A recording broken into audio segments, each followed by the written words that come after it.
పాటలు రాసేది నేనే కాబట్టి స్వరాల గురించి పదాల గురించి డిస్కస్ చేసుకునే వీలు కూడా ఉంటుంది. అయినా నీ ఒపీనియన్ గురించి నాకెందుకు? నేను అడుగుతుంది కిరణ్ గారిని. కిరణ్ గారు, మీకు ఓకే కదా? రేపు మార్నింగ్ 6 o'clockకి ఫ్లైట్. రెడీగా ఉండండి. నేనే వచ్చి పికప్ చేసుకుంటాను. పల్లవి, నేను రాను. అదేంటి, మీరు రాకుండా నేనొక్కదాన్నే వెళ్ళి ఏం చేస్తాను? ఒక్కదాని ఎందుకు? మీ డైరెక్టర్ని తీసుకెళ్ళు. ఈయన కంటే ఆయన వస్తే బాగా హెల్ప్ అవుతుంది. ప్లీజ్ కిరణ్ గారు, మీకోసం నేను చేస్తున్న ఆల్బమ్ ఇది. అన్నీ మీరే దగ్గరుండి చూసుకుంటే నాకు చాలా హెల్ప్ అవుతుంది. సారీ పల్లవి, ఉష చెప్పింది కూడా కరెక్టే.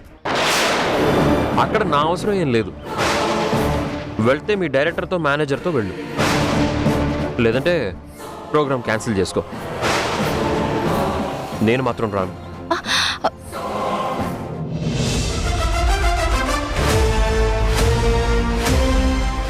ఆయన రాను అంటున్నారు కదా, ఇంకా ఆయన వెంట పడతావేంటి? ఒక్కసారి చెప్తే సిగ్గులేదా? ఎవరో ఒకరిని తోడు తీసుకెళ్ళు, లేదా ఇంట్లోనే కూర్చుని ఏడువు. Thanks for this suggestion. Mention no.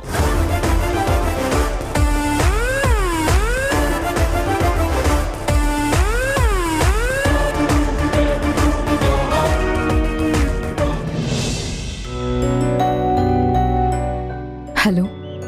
Hey Suryakantham, what's up? ఏం లేదు, చెప్పెక్కడున్నావు? నువ్వు ఫ్రీగా ఉంటే సరదాగా మీట్ అయి వీలైతే కాఫీ షాప్కి వెళ్ళి ప్రేమగా కాసేపు మాట్లాడుకుందాం. ఈ రోజుని మన లవ్ బుక్ లో సేఫ్గా దాచుకుందాం. వస్తావా? లేదు సుహాస్, ఈరోజు నేను ఎక్కడికి రాలేను. నువ్వింటికెళ్ళిపో. ఏమైంది రేణు, ఎందుకెళ్ళి డల్గా మాట్లాడుతున్నావు? ఏదైనా ప్రాబ్లమా? అవును, మా అమ్మా నాన్న రియల్ ఎస్టేట్ బిజినెస్ స్టార్ట్ చేస్తారని చెప్పాను కదా. ఇప్పుడు ఆ బిజినెస్ స్టార్ట్ చేయడానికి లోన్ కోసం వెళ్తే ఎవరు పాజిటివ్గా రెస్పాండ్ అవ్వలేదంట. ఇప్పుడు ఏం చేయాలో అర్థం కాక ఇద్దరు చాలా ఫీల్ అవుతున్నారు. మా అమ్మ మనసులో భయం ఆలోచన ఉన్నా అందరి ముందు కాన్ఫిడెంట్గా మాట్లాడుతుంది. ఆ భయం తెలిసిన నాన్న మాత్రం భవిష్యత్తు కోసం బాధపడుతున్నారు. సూర్యకాంతం, ఈ ప్రాబ్లం నుంచి బయటపడాలంటే నా దగ్గర ఒక ఐడియా ఉంది. ఏంటది?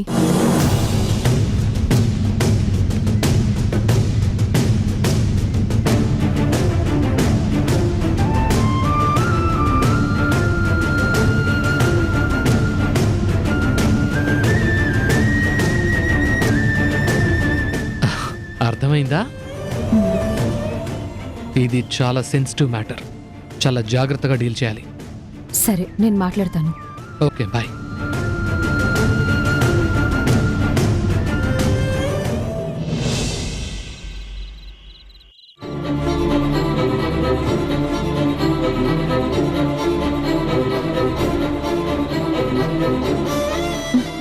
ఎప్పుడు సైలెంట్ లో ఉండే మీ ఫోను చచ్చినా బతికినా ఒకటే. ఎప్పుడు కాదు, నిన్న రాత్రి మాత్రమే. మరి పల్లవి బిర్యానీ తెచ్చిన రోజు? ఇంకో విషయం, మనమిద్దరం లొకేషన్ చూడ్డానికి 2 రోజులు అవుట్డోర్ వెళ్ళాలి. లొకేషన్ చూడ్డానికి మేనేజర్లు, డైరెక్టర్లు, ప్రొడ్యూసర్లు వెళ్ళాలి. మ్యూజిక్ డైరెక్టర్ ఎందుకు?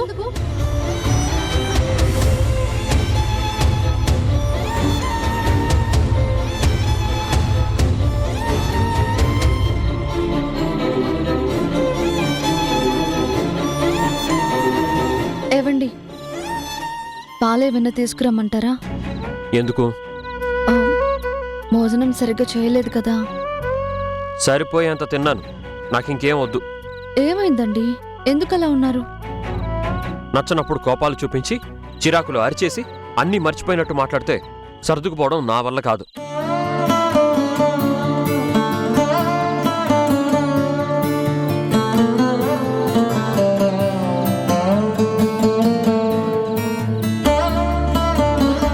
ఆ కోపం కూడా మీ మీద ప్రేమేనండి. నీది ప్రేమ కాదు, అనుమానం. చాలా రోజుల నుంచి గమనిస్తున్నాను, చిన్న చిన్న విషయాలకి అనుమానాలు పెంచుకుంటున్నావు. పిచ్చి పిచ్చి క్వశ్చన్స్ అడిగి నా పేషెన్స్ ని టెస్ట్ చేస్తున్నావు. నీకు నా మీద నమ్మకం లేకపోవడం వల్ల ప్రతిసారి నా నిజాయితీ ప్రూవ్ చేసుకోవాల్సి వస్తుంది. ఇదిగో చూడు, భార్యాభర్తల రిలేషన్లో అనుమానం ఆదిలోనే అంతం చేస్తే ఆరోగ్యంగా ఉంటాం. అంతం చేస్తున్నాను కాబట్టి ఎప్పటికప్పుడు క్లారిటీ తీసుకుంటున్నానండి. కోపాన్ని మనసులో దాచుకోలేకే వెంటనే చూపిస్తున్నాను. నిజం చెప్పాలంటే నాది అనుమానం కాదండి, భయం. ఆ భయం నా మీద నమ్మకం లేకపోతేనే పుడుతుంది. నాకు మీ మీద నమ్మకం ఉందండి, కానీ పరిస్థితుల ప్రభావం గురించే భయం. అంత ఇన్ఫ్లుయెన్స్ చేసే పరిస్థితులు మన మధ్య లేవు, రావు. నిజమేనండి, కాకపోతే మన మనసులో ఆలోచనలు ఎంత మంచివైనా పొల్యూట్ చేసే విషయాలు చుట్టూనే ఉంటాయి. మార్చడానికి విశ్వ ప్రయత్నాలు చేస్తూ ఉంటాయి. నాకు తెలిసిన ఒక ఫ్రెండ్ ఉంది. ప్రేమించిన వాడి కోసం ఇల్లు వదిలి పారిపోయింది. పెళ్ళైన కొత్తలో బాగానే ఉన్నారు. అబ్బాయికి చిన్న జాబ్ కూడా వచ్చింది. కానీ సంపాదించే డబ్బు ఇల్లు గడపడానికి కూడా సరిపోయేది కాదు. అప్పుడే అతనికి ఆఫీస్లో ఒక డబ్బున్న అమ్మాయి పరిచయం అయ్యింది. ఆ అమ్మాయి తన మాటలతో ఇతని మనసుని పూర్తిగా మార్చేసింది. అంతే, ఆ అబ్బాయి నా ఫ్రెండ్ని, ఆ అమ్మాయి లవ్ని అంతా మర్చిపోయి కొత్తగా పరిచయమైన అమ్మాయితో క్లోజ్గా ఉండటం స్టార్ట్ చేశాడు. నా ఫ్రెండ్ని అస్సలు కేర్ చేసేవాడు కాదు. దాంతో నా ఫ్రెండ్ ఆ బాధ తట్టుకోలేక సూసైడ్ చేసుకొని చచ్చిపోయింది. ఇప్పుడు ఇదంతా నాకెందుకు చెప్తున్నావు? దీనికి మన జీవితాలకి ఏమన్నా సంబంధం ఉందా? సంబంధం ఉందని కాదండి, పరిస్థితుల ప్రభావం సిన్సియర్ లవ్ని డిస్టర్బ్ చేయగలదని చెప్తున్నాను. నువ్వు చెప్పిన కథలో ఉన్నది సిన్సియర్ లవ్ అని నేను అనుకోవడం లేదు. ఒక్కసారి ప్రేమలో కమిట్ అయ్యామంటే ప్రాణం పోయే వరకు తోడుండాలి. ఇన్ఫాక్ట్ ఆ అబ్బాయిది ప్రేమే కాదు, కష్టాలని బాధ్యతగా తీసుకోలేని వాడికి ప్రేమించే హక్కే లేదు కదా. ఆఫీసులో పరిచయమైన అమ్మాయి మనసులో ఎన్నెన్నో ఆశలు కోరికలు ఉండొచ్చు, కానీ వీడి లిమిట్స్ వీడికి ఉండాలి కదా. నన్ను అడిగితే మీ ఫ్రెండ్ చనిపోవడం కాదు, ప్రాణంగా ప్రేమించినందుకు మోసం చేసిన వాణ్ణి చంపేయాలి. మనసులో ప్రేమ, మనిషి మీద నమ్మకం చచ్చిపోయిన తర్వాత బ్రతికుండి ప్రయోజనం లేదనుకుందో ఏమో, చంపేంత ధైర్యం లేకే పిరికి దానిలో చచ్చిపోయింది. ఆ పిరికితనం వల్ల ఉపయోగం మీ ఫ్రెండ్ హస్బెండ్కే కలిగింది. ఎలాగో మర్చిపోయాడు కాబట్టి భార్య చచ్చిపోయినా ఎక్కువ ఫీల్ అవ్వడు. కొత్తగా లవ్ చేసిన అమ్మాయితో హ్యాపీగా ఉంటాడు. ప్రేమ ఎప్పుడు పుట్టింది, ఎలా పెరిగింది అని కాదు, ప్రతిరోజు పుడుతూ ప్రతి క్షణం పెరుగుతూ ఉండేదే నిజమైన ప్రేమ. ప్రేమలో ప్రశ్నలు ఉండొచ్చు, గొడవలు పడొచ్చు, కానీ ప్రేమే ప్రశ్నతో మొదలవకూడదు, గొడవతో ఆగిపోకూడదు. నీకు ఇంకా సింపుల్గా చెప్పాలంటే ప్రేమకి నిజమైన అర్థం మనమిద్దరమే.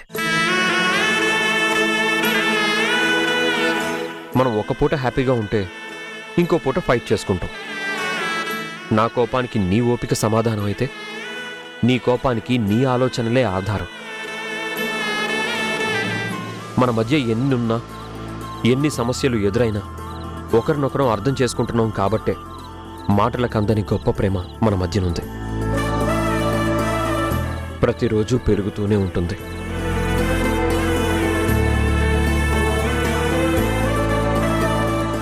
ఏంటి అలా చూస్తున్నావు?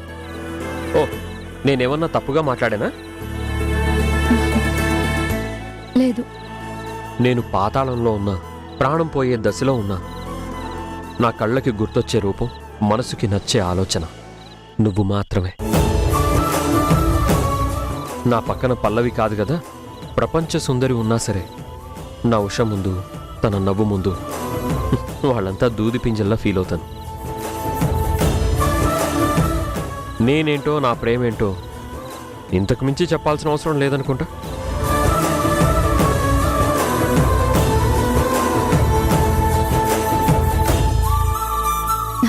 సరే ఉండండి, నేను మీకు పాలు తీసుకొస్తాను.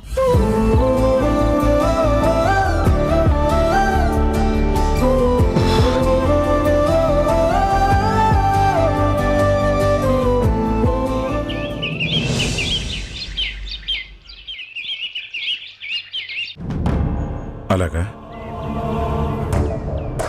సరేనండి.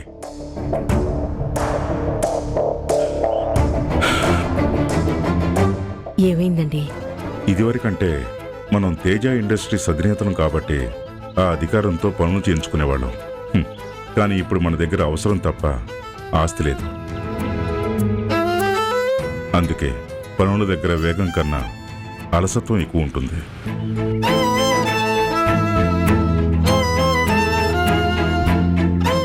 అమ్మా, నువ్వు కోప్పడు సీరియస్ అవ్వను అంటే ఒక మాట చెప్తాను. దేని గురించి? మనం బిజినెస్ స్టార్ట్ చేయడానికి అవసరమైన డబ్బు గురించి. డబ్బు గురించా? ఏంటది? సుహాస్తో మాట్లాడినప్పుడు ఇంట్లో ప్రాబ్లమ్స్ చెప్పాను. అప్పుడు సుహాస్ ఎంత డబ్బు కావాలన్నా అడ్జస్ట్ చేయడానికి రెడీగా ఉన్నానన్నాడు. సో సో మనం సుహాస్ దగ్గర తీసుకుందామమ్మా. ఊరికినే కాదు, బిజినెస్ బాగా క్లిక్ అయిన తర్వాత తిరిగిచ్చేద్దాం. అలా ఒకరి దగ్గర తీసుకోవాలన్న ఆలోచనే ఉంటే కాబోయే అల్లుడి వరకు ఎందుకు రేణు? నోరు తెరిచి అడిగితే తల తాకట్టు పెట్టడానికైనా సిద్ధంగా ఉండే ఇద్దరు కొడుకుల్లేరా? ఈ ఇంటికొచ్చినప్పటి నుండి తరుణ్ పర్సనల్ లోన్ పెట్టుకుని ఆ డబ్బు తీసుకొచ్చి ఇస్తా అంటున్నాడు. వద్దని చెప్తున్నా ఏదో ఒక రకంగా ప్రతిరోజు గుర్తు చేస్తూనే ఉన్నాడు.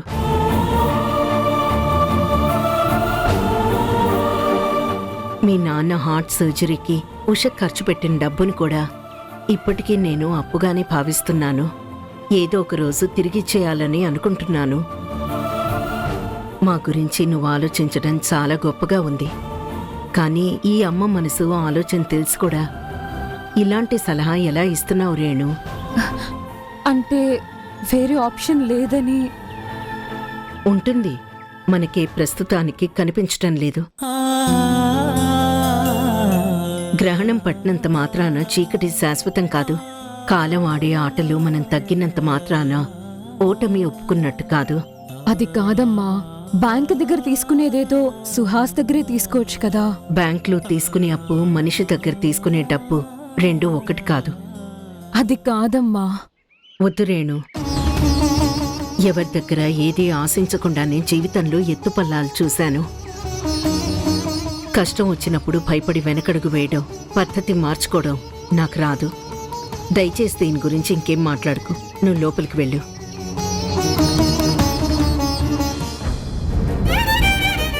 కిరణ్, మనకు సాయం చేయాలనే కదా రేణు మాట్లాడుతుంది. తెలిసి తెలియక అన్న మాటలకి నువ్వెందుకు సీరియస్ అవటం? ఈ కిరణ్మయికి 10 మందికి సాయం చేయడమే తప్ప చేయి చాచి అడగడం తెలియదండి. ఆ అలవాటు అలాగే ఉండనివ్వండి.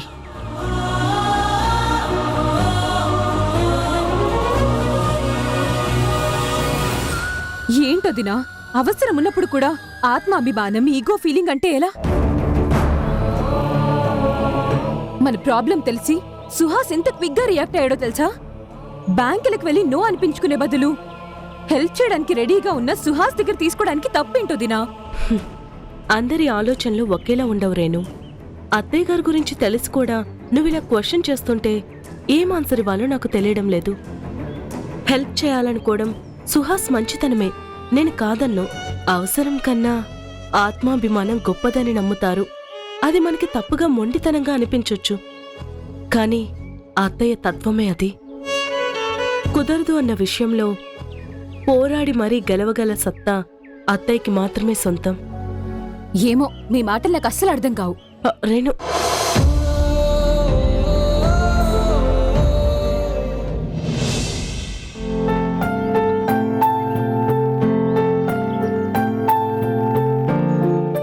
ఏంటి ఫోన్లో స్క్రోల్ చేస్తున్నారు? ఆన్లైన్లో మంచి కథలు దొరుకుతాయేమో చూస్తున్నాను. దొరికాయా? దొరకలేదు. ఆ, ఆ, రాత్రి నువ్వు మీ ఫ్రెండ్ గురించి చెప్పినట్టు ఇప్పుడు కూడా ఏమైనా ఇంట్రెస్టింగ్ కథలు చెప్తే వింటాను. మీరేమైనా చిన్న పిల్లాడా కథలు వినడానికి? అంటే నువ్వు చెప్పే కథలో మంచి ఫీలు, నీతి ఉంటుంది. ఆ కథల వల్ల లేక నువ్వు చెప్పే ఎక్స్ప్రెషన్ వల్ల తెలియదు, కానీ వినడానికి చాలా బాగుంటాయి. అంటే ఏంటి మీ ఉద్దేశం? నా ఫ్రెండ్ జీవితంలో జరిగింది చెప్తే మీకు కథలు అబద్ధం అనిపిస్తుందా? అబద్ధం అని ఎవరన్నారు? ఒక మంచి భావాన్ని పాటలా ఎలా రాస్తామో జీవితంలో అనుభవాల్ని కూడా కథలా అంత బాగా చెప్తామన్న ఉద్దేశంతో అలా అన్నాను. అయినా ఈ మధ్య నీకు కోపం చిరాకు ఎక్కువ అవుతున్నాయి. కాస్త కంట్రోల్లో ఉంటే మంచిది. ఆ స్విచ్ మీ దగ్గరే ఉంది. అవును కదా, నా దగ్గరే ఉంది కదా. అయితే ఉండు, ఆ స్విచ్ ఆన్ చేస్తాను. మీకు రోజు రోజుకి అల్లరి ఎక్కువైపోతుంది. పుట్టబోయే బిడ్డకి ఇష్యూ అని కోడ్ నేమ్ పెట్టారు, కానీ అసలు ఇష్యూ మీరే. మొగుడు పెళ్ళాల మధ్య ఇష్కుంటేనే ఇష్యూ వస్తుంది. అత్తయ్య కాల్. హలో అత్తయ్య. ఉషా, ఇంట్లోనే ఉన్నావా? అవునత్తయ్య. నేను కూడా ఇక్కడే ఉన్నానమ్మా. మంచిది. అయితే నువ్వు కూడా విను. ఈ శుక్రవారం మన ఇంట్లో వరలక్ష్మి వ్రతం చేయిస్తున్నాను. ఉషను తీసుకునిరా. నువ్వు చేయిస్తున్నావమ్మా? అవునరా, ఈ సంవత్సరం ఇద్దరు కోడళ్లతో మన ఇంట్లోనే వరలక్ష్మి వ్రతం చేయించాలనుకుంటున్నాను. ఎందుకు? ఏదైనా స్పెషల్ ఏమైనా ఉందా? అనుకున్నది ఇది సక్రమంగా జరగక చిన్న చిన్న ఆటంకాలు ఎదురవుతున్నాయి. మనోధైర్యం, ఆత్మవిశ్వాసం నా బలవని నమ్మి నాకు నిజమైన బలం మీరిద్దరే. ఆ అమ్మవారి దయతో మన సమస్యలన్నీ దూరమై అందరికీ మంచి జరగాలని వ్రతం చేయిస్తున్నాను. నువ్వు నోరు తెరిచి అడిగావంటే అమ్మవారు ఖచ్చితంగా కన్సిడర్ చేస్తారమ్మా. Don't worry. ఏంట మాటలు భయం లేకుండా? విన్నావమ్మా, మా అమ్మతో నేను ఎలా మాట్లాడాలో మధ్యలో వచ్చిన కోడలు చెప్తుంది. మధ్యలో వచ్చినా చివరి వరకు ఉండేది తనేరా. ఆ మాట అండంలో తప్పులేదు. అయిందా? బాగైందా? అమ్మతో మాట్లాడాక నీ పని రే చెప్తాను. కిరణ్. లాస్ట్ టైం డిన్నర్ కి మిస్ అయినట్టు ఈ వ్రతానికి మిస్ అవ్వడానికి మాత్రం వీల్లేదు. నువ్వు ఉషా తప్పకుండా రావాలి. కన్ఫర్మ్ గా వస్తావమ్మా. లాస్ట్ టైం కూడా ఇలానే అన్నావు. పాపం ఉషా ఒంటరిగా వచ్చి ఒంటరిగా వెళ్ళింది. లేదమ్మా, ఈసారి మాత్రం మిస్ అవ్వను. ఉషా, ఆ? నాకు వాడి మాటల మీద నమ్మకం లేదు, కానీ వాణ్ణి ఎలాగైనా నువ్వే లాక్కొని రావాలి. తానేంటి లాక్కొచ్చేది? నేనేమన్నా ఎద్దునా మేకనా లాక్కుని రావడానికి? వస్తానని చెప్తున్నాను కదమ్మా. సరేరా, ఉంటాను. ఉంటానమ్మా. అలాగే అత్తయ్య. హో, ఒక్కసారి మిస్ అయినందుకు మరీ ఇంత అపనమ్మకమా? Too bad. అంటే కోడళ్లతో వ్రతం చేస్తున్నారు, అమ్మవారి ఆశీర్వాదం అందరి మీద ఉండాలని కోరుకుంటున్నారు. అందుకే అన్నిసార్లు చెప్పారు. అర్థమైందిలే. అత్తయ్య ఫోన్ చేసి వ్రతం గురించి చెప్పడం నాకు చాలా సంతోషంగా ఉందండి. ఎందుకో? అంటే అత్తయ్య పిలవకపోయి ఉంటే ఇంట్లోనే చేసుకోవాలనుకున్నాను. అదృష్టం కొద్దీ అత్తయ్యకి ఆలోచన వచ్చింది, మనకు కూడా కబురొచ్చింది. అత్తయ్య లాంటి ఆదిముత్తేదో దగ్గరుండి వరలక్ష్మి వ్రతం చేయించడం అంటే నిజంగా చాలా సంతోషం, అదృష్టం. ఆడదాని సౌభాగ్యం కోసం, భర్త క్షేమం కోసం భార్య ఎంతో నిష్ఠగా భక్తిగా చేసే వ్రతం అండి ఇది. మీ మ్యూజిక్ ఆల్బమ్ పనులు ఎన్నున్నా, ఎలాంటి డిస్కషన్స్ అయినా సరే పోస్ట్ పోన్ చేసుకోండి. అమ్మ చెప్పడం అయిపోయింది, ఇప్పుడు నువ్వు స్టార్ట్ చేసావా? నేను మన కోసమే కదా చెప్తున్నాను, అలా విసుకుంటారే. విసుక్కోవడం లేదు, మళ్ళీ నువ్వు ప్రత్యేకించి చెప్పడం ఎందుకు? ఖచ్చితంగా వస్తాను. కాదు కాదు, ఇద్దరం కలిసి ఆ ఇంటికి వెళ్దాం, అందులో డౌటే లేదు. ఓకేనా?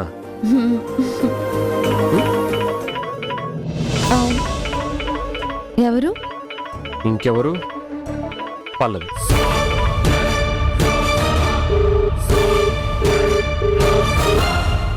కాసేపు భర్తతో సంతోషంగా ఉంటే చాలు, ఆ మహాతల్లికి ఎలా తెలుస్తుందో మధ్యలోకి దూరి మొత్తం నాశనం చేస్తుంది. పని పట లేదా దానికి? ఆ పాటల గురించే మాట్లాడడానికి అనుకుంటా. మాట్లాడనా? హలో. హాయ్ కిరణ్ గారు, బిజీనా? అలా ఏం లేదు.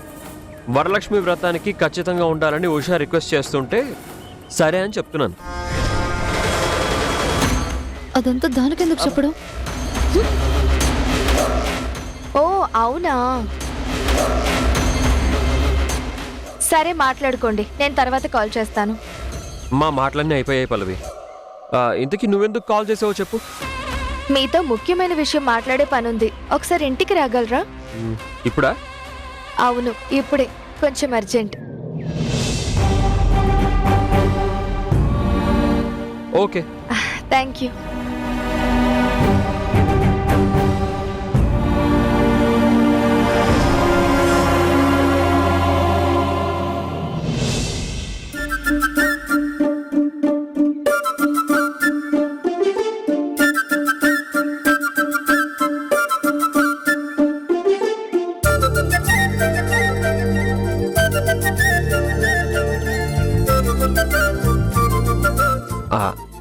అది యాక్చువల్గా ఏంటి అర్జెంటుగా రమ్మని చెప్పింది అంతే కదా? అంత అర్జెంట్ అయితే మాత్రం ఆవిడ గారు ఇక్కడికి రావచ్చు కదా. ఎంత ప్రొడ్యూసర్ అయితే మాత్రం ఫోన్ చేసి రప్పించుకోవడం అసలు బాలేదు. అడగకుండానే అవకాశం ఇచ్చింది. అవసరం మనది. మ్యూజిక్ పని మీద వెళ్తున్నాను కానీ వేరే పని అయితే నేను ఎందుకు వెళ్తాను? వద్దు, నో నో నో నో వద్దు. అలా కోపంగా చూడొద్దు. అక్కడ పని అయిపోయిన వెంటనే సెకండ్ ఆలస్యం చేయకుండా నేను వచ్చేస్తాను. సరేనా? మీ ఇష్టం. నేను వద్దన్న ఆగుతారా? ఇదిగో ఇలా కోపంగా చెప్తే నేను ఎలా వెళ్ళాలి? సరే వెళ్ళిరండి. ఇలా చెప్పే బాగుంది. Okay bye. హ్మ్.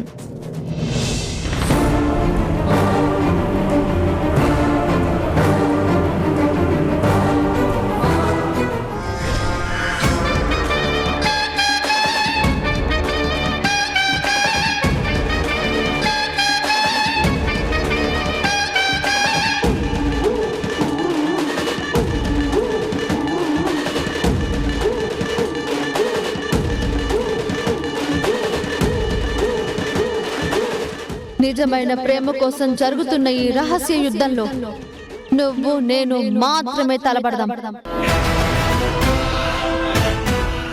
గెలిచే వరకు, నిజమైన ప్రేమకు నీకు అర్థం తెలిసే వరకు నేను ఆగను, నిన్ను ఆపను. నా భర్త నాకు మాత్రమే సొంతమని నీకు నువ్వుగా నాకు అప్పగించేలా చేస్తాను. ఇదే నా challenge. Challenge challenge challenge challenge challenge challenge challenge challenge